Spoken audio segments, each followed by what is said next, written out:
तर तो म्हणतो हाँ मैं आरएसएस को जानता हूं, संघ को जानता हूं, व्यक्ती को नहीं। प्रत्यक्ष आपल्या आचरणातनं स्वतःच्या जीवनानं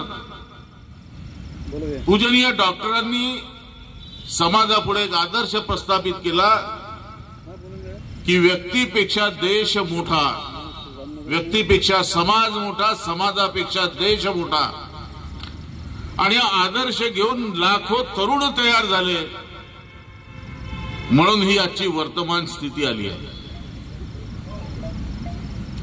किंबहुना असं कधी कधी जाणवतं की प्रसिद्धी परांमुक्तांमध्ये निस्वार्थ त्याग किती करायचा याची उदाहरणं जर पाहिजे असेल तर या 100 वर्षाच्या एकंदरीत वाटचालीमध्ये अशी असंख्य नावं डोळ्यासमोर येतात की ज्यांनी 48 मध्ये ज्या समाजाने एक चुकीचा आरोप करून सरकारच्या आरोपामुळे या संघटनेला बाहेर ठेवलं,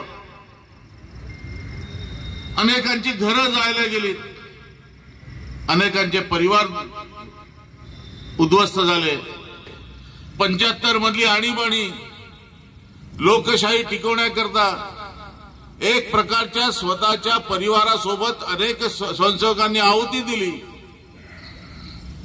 राम मंदिराच्या आंदोलनाकरता अनेक स्वयंसेवकांनी, अनेक नागरिकांनी आणि समाजांनी साथ दिल्यामुळे प्रत्यक्ष राम मंदिराची पुनर्स्थापना झाली।